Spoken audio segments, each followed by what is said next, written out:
के शर्मा जी क्या वो बीजेपी में, के शर्मा जी क्या वो बीजेपी में, के शर्मा जी क्या बागेश्वर बाबा बीजेपी में? ऐसे ही लोग बीजेपी के पोस्टर बॉयज हैं। बताइए बिल्कुल क्या है? बीजेपी नहीं, ये वाम, मैं आ रहा हूं फिर मैं स्टूडियो में, ये बहुत बड़ी डिबेट। हाँ मैं आ रहा हूं। ये वामपंथी जो है ऐश्वर्या जी बोलिए दादा। ऐश्वर्या जी, ये वामपंथी तो पहले ही भारत की आत्मा जो है धर्म, उसको ये अफीम मानते हैं। ये तो अधर्मी लोग हैं, इनसे क्या बातें करना। बागेश्वर बाबा से भाजपा का कोई लेना देना नहीं है। आप बीच में मत बोलिए। मैंने विवेक जी प्लीज लिसन, विवेक जी सुनिए। मैंने बीच में नहीं बोला था। व्यक्तित्व नहीं दिखाना चाहिए जो धीरेन्द्र शास्त्री दिखा रहे हैं। विवेक जी देखिए, प्लीज देखिए ऐश्वर्या जी, मैं आपको बता, हाँ बोलिए बोलिए के शर्मा जी जल्दी जल्दी। वामपंथ का तो पहला सिद्धांत है भाई, वामपंथ का तो पहला सिद्धांत है कि धर्म अफीम है। तो ये तो धर्म को मानने वाले अधर्मी लोग हैं, तो इनसे आप इसकी अपेक्षा मत कीजिए। मैं सीधी सी बात कहता हूं कि उससे हमारा कोई लेना देना नहीं, बागेश्वर बाबा या इनसे हमारा विषय नहीं। मेरा विषय रामचरितमानस पर जिस ढंग से प्रश्न उठाए गए हैं, जिस ढंग के बाद समाजवादी पार्टी और आरजेडी के मंत्रियों ने कहा है, उसकी मैं आलोचना कर रहा हूं। और वामपंथ उसके साथ खड़ा, उन लोगों के साथ खड़ा दिखाई पड़ता है।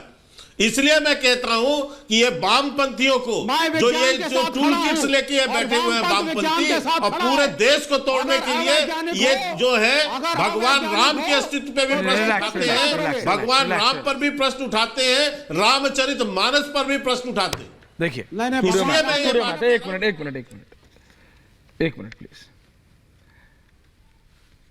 आचार्य राज मिश्रा जी, नहीं मानना आपके ऊपर भी मैं कह सकता हूं, जिन कई लोगों की आस्था होगी, कई लोगों की नहीं है। पूरे भारतवर्ष की तो हर एक आदमी सब पे तो आस्था नहीं होता ना। बिल्कुल।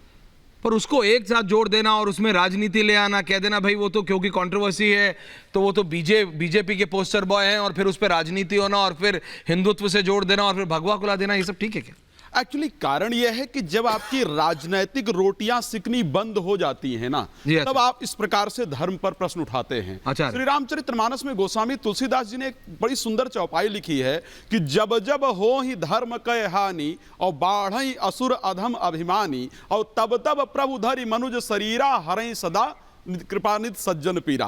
तो ऐसी परिस्थिति में जब भी इस प्रकार के अधर्मी लोग बैठते हैं, जो टीवी पर बैठ करके सीधे श्री रामचरितमानस पर प्रश्न उठाते हैं, और जो व्यक्ति आपको, आप सोच लीजिए, जब उससे आप परीक्षा लेकर के हार गए हैं, जब उसमें आपको कोई कमी नहीं नजर आई है, तो फिर आपने क्या शुरू कर दिया कि नहीं ये तो बीजेपी का आदमी है, ये तो इसका आदमी है। अरे कहां धीरेन्द्र शास्त्री ने कह दिया कि आप उनके पास जाइए? कहां पर कह दिया? और कौन कहता है कि आप श्री रामचरितमानस के अंदर कोई कमी है?